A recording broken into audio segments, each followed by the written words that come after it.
Ready to play? Oh, you gonna play? Come on, Powder. Whoa, come on, big boy. Yeah. Oh, you're not gonna let me make a car video until we play. So let's play. Come on. Oh, you like jumped really high. You got me. Here we go. Hey. Oh, good boy. Good boy. Come on. Okay, ready?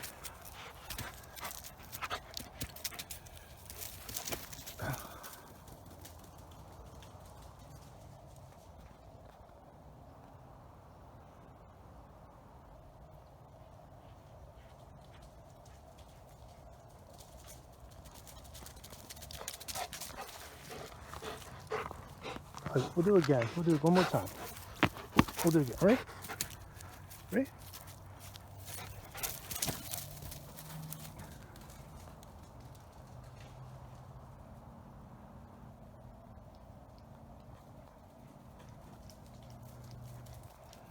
Okay. Nice.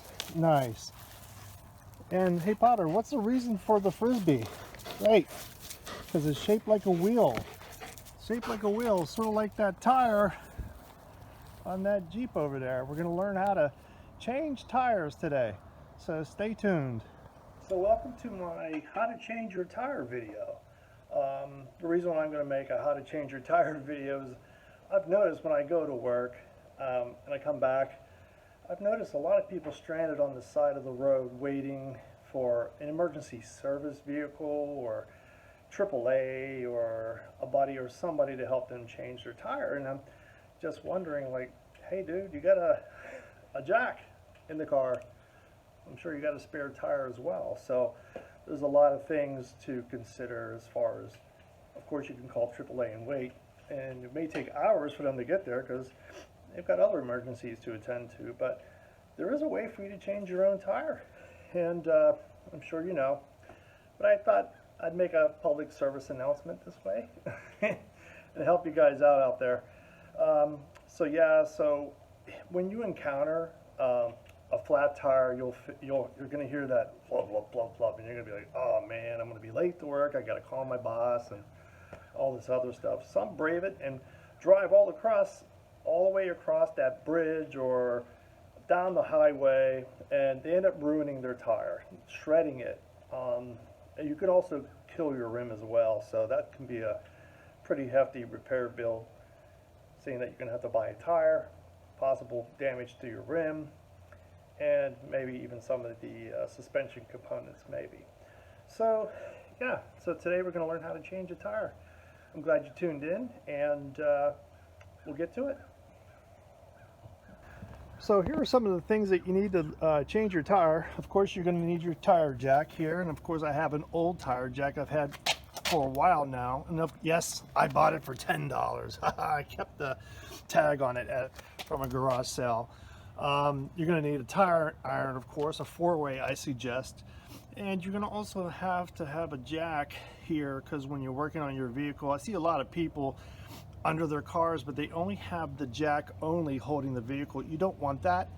You want the jack to be supporting you, so if anything happens, a high gust of wind or whatever, maybe somebody leaning on the car, you don't want just your jack holding it. You want both your jack and the jack stand to hold it right at the jacking point of the vehicle. Some of these other items I have here is basically, this is a portable air inflator, but lack of a better term, air compressor I should say. And you plug it into your vehicle. It's 12 volts. You can plug it into your vehicle. You can also plug it into your AC system, and it has many different components down here. And one of them is, of course, you can fill your car's tires with it. I've done that multiple times here. It's relatively inexpensive. The great thing is its portability, and it also helps you check that spare tire as well.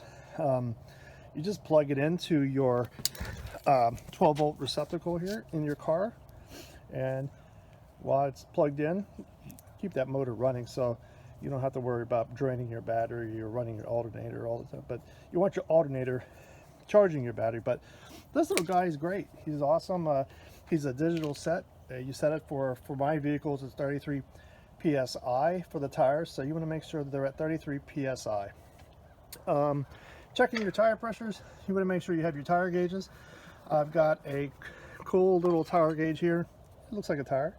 You can get that in any auto parts store, and it's pretty quick. You check your tire, you hit the button to release it, and it will give you a reading on your PSI.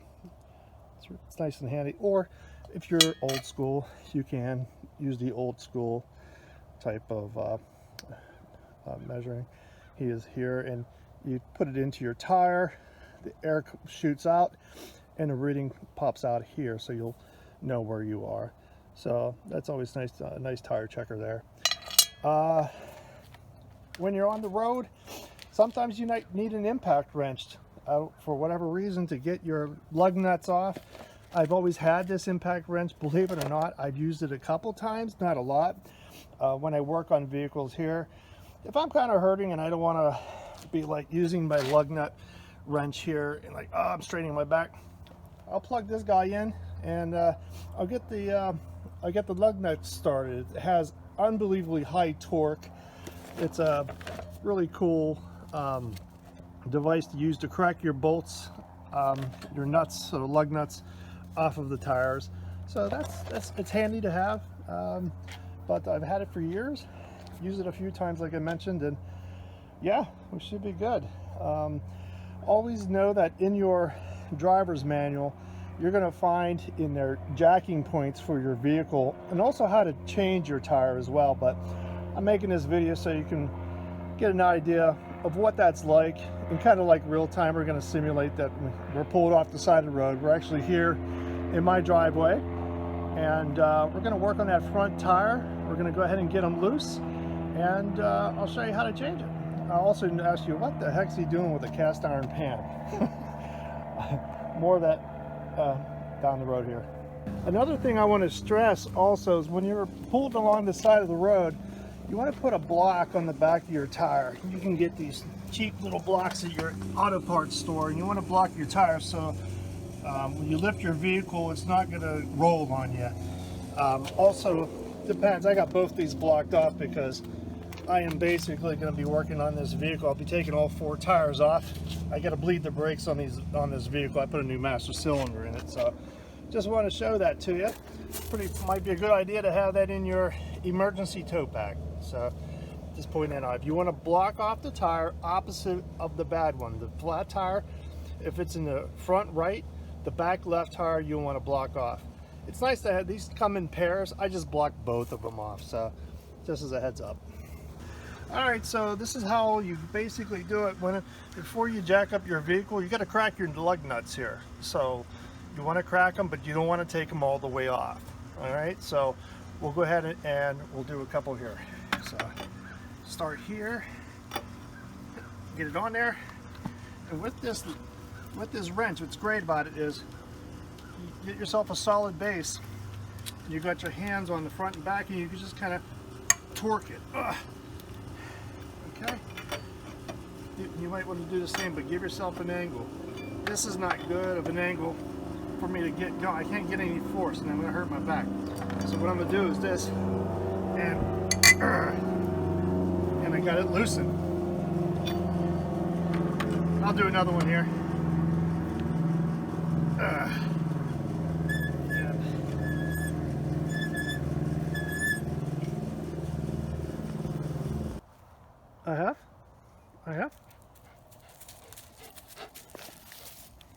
I have.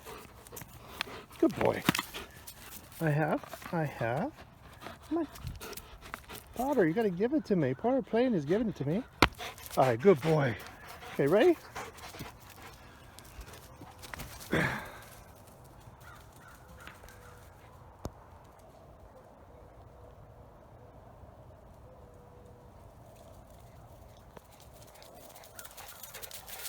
Attaboy. Good boy. Oh, really, Powder? I gotta fix the car. Powder, you have no respect for Frisbee design. Alright, so I wanted to show you another way of taking these lug nuts off too. you can go out and buy yourself an electric impact wrench. Come on over here, I'll show you where you need to plug this in. I got the window down here, the car's running. The reason why the car's running is I want my alternator charging my battery at all times. And you'll see right here is where I have it all plugged in there. So, and it's nice to have that handy, having an auxiliary power outlet. You find them in trucks or SUVs and in some cars now, so that's good. So basically what you want to do is in here there's a loose and a tight improvement. Lefty loosey, righty tighty position. So we're going to loosen these lug nuts up, and how it basically works is you want to get this on to your lug nut, and then you hit L for loosey, and it'll,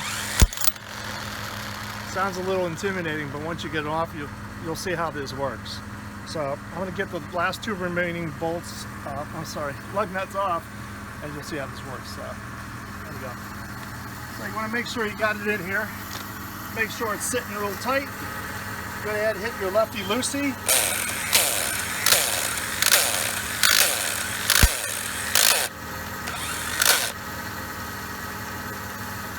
It needs to get loose.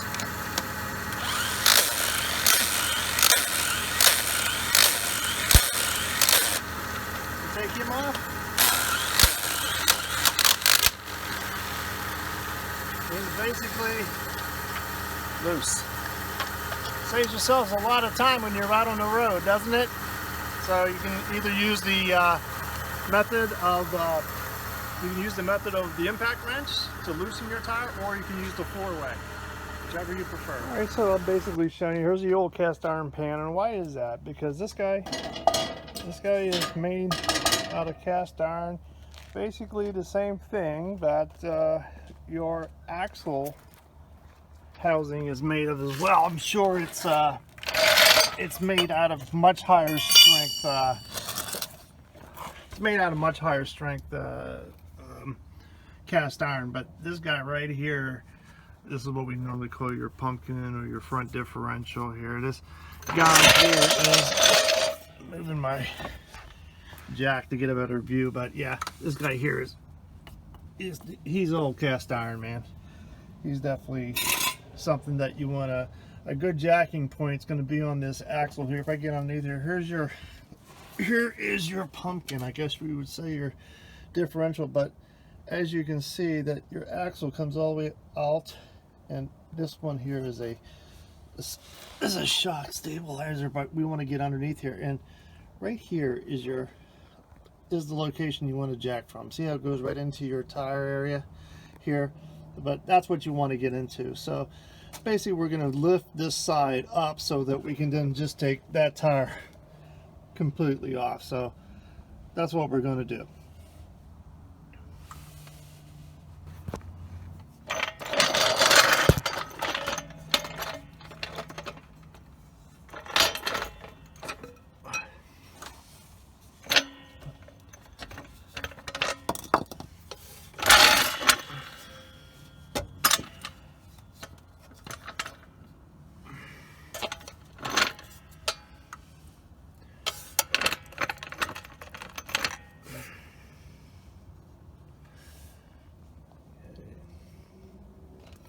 So right down in here, you'll see this little area right here you can fit your handle into, and we're just going to get that in here.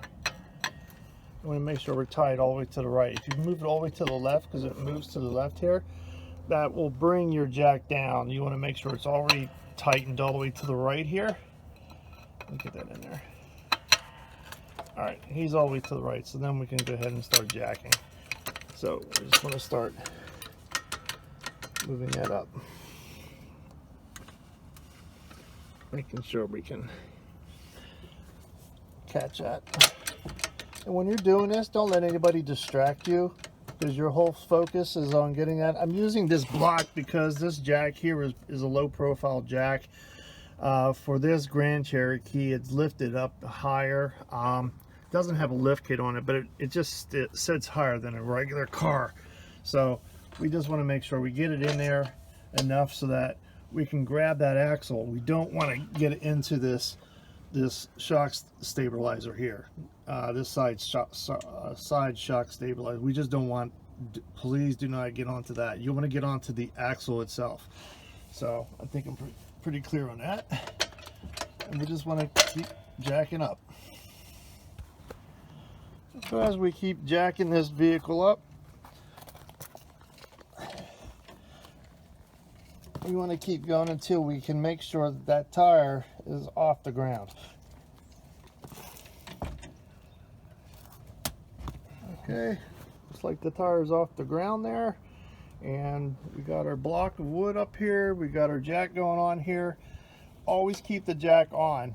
You want to make sure that that jack is there for you for your protection. Okay, if anything happens, you got your jack to hold you for right now. But we're going to get that.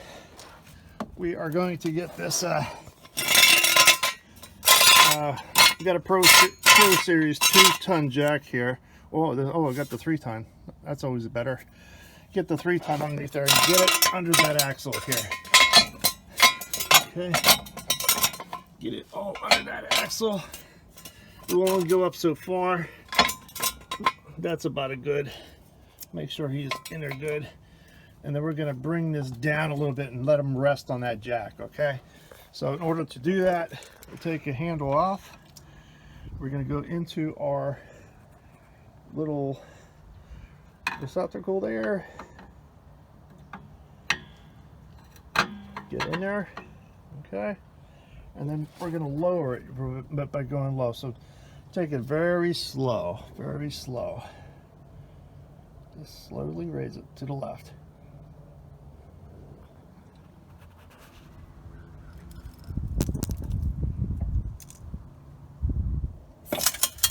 There we go. Okay. And then what I normally do is I come back and I put a little bit more pressure on there so it's being held. So right now the vehicle's being held by the jack, the block of wood that I have, and also I got that 3-ton jack there, so we should be able to get that tire off now. Okay, so we got the car lifted. We got it secure in a secure position so it doesn't fall.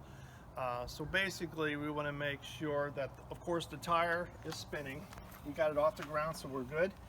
And I just want to make sure that when we take these off, don't worry about the impact wrench, because you don't want your car running with the jack on top of a jack. You don't want anything going on. You don't want anything shaking if that's the case.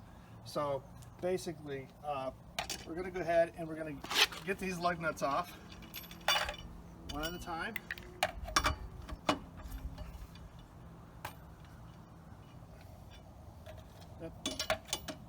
Try to use the wrench and get it to spin. Be careful your hand doesn't get away. That doesn't feel good, believe me. Okay.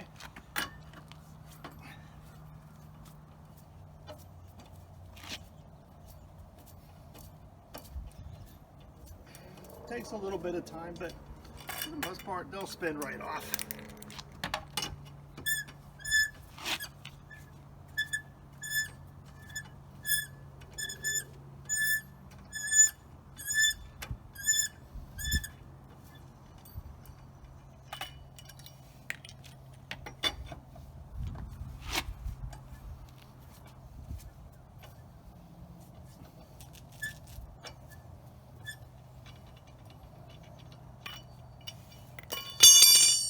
Make sure you grab it by both hands here. One on top, one on the bottom, just about here, and out it goes. So there you have it. Tire off, and basically you'll go ahead and get your spare tire out. You always want to make sure your spare tire is filled to the recommended PSI level. You don't want to go change your tire, get your spare tire, and then find out that your spare doesn't have enough air in it. But with that being said, I showed you earlier in the video where you could have your own air compressor, get it plugged into your vehicle. You can then put that spare tire on, and then you can go ahead and fill it up with air with the air compressor. So it's a good handy tool. So basically the procedure is reverse of what we just did, of course. Yeah, just make sure you tighten down all those lug nuts. I'm going to leave this tire off for right now because I'm going to bleed these brakes on this Jeep Grand Cherokee. But this is basically the reverse. You put it back on and you tighten your lug nuts down, and then screw them all the way in as far as they'll go, and then go ahead and slowly lower your jack, and once you're on the ground, then you can tighten them back up with your trusty 4-way. Okay, so that's how you change a tire, and I hope next time that, hey, you don't have to worry about waiting for a tow truck or road hazard service to come by maybe an hour or so later. It doesn't take a long time to do this, and I'm glad to show you. Have a great one. Take care. Bye. Hey there, so I have a few more things to add. We were able to get the tire off. We were able to jack up the car safely. I just want to go over a few things. So it's always best to make sure that you crack those lug nuts with the vehicle on the ground so you can use the weight of the vehicle. When you are jacking the vehicle up, don't let your buddies distract you or whatever the case may be. Don't worry about anything else. Just focus 100% on getting that block of wood that I had, or your jack, onto the jacking point of your vehicle. I happened to choose the cast iron housing, axle housing is of course the best to use for me here, but for you it may be different. So check your vehicle manual and it will tell you exactly where you need to jack up your vehicle. Who knows, for fun, one weekend, I don't know, try jack it up and taking your tire off and putting it back on. It's always best to be prepared, you just never know. Also, when you're putting your tire back on, you want to put your lug nuts on hand, start them, hand start all of those guys, and then get it down, and then you can kind of spin your tire iron to get those more snug down. But when you go to tighten the lug nuts, you want to make sure you're going in a star pattern. So on a 5, you 1, 2, 3, 4, and then 5, wherever the 5th one is, so that you can get that tightened down evenly. And then you can lower your vehicle, and then once it's on the ground, go ahead in the same star pattern, really tighten, torque it up. And then once you get it home, if you have a torque wrench, I happen to have the Jeep Haynes manual that I go by.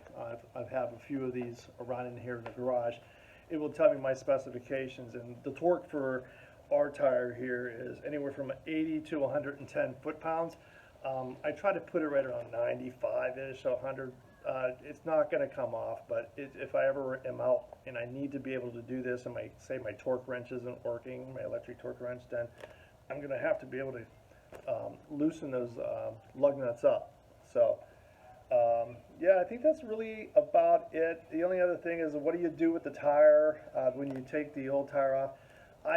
Slide it underneath the vehicle, under the frame, so it's out of your way. And if worst case scenario, both the jack and the jack stand fails on you, it's going to land on the tire and not you. Okay, so there's 3 points there, 3 points: jack stand, jack, and tire. So you'll be pretty, you can feel pretty comfortable in doing that. But yeah, so I hope this helps, and safe driving. Take care.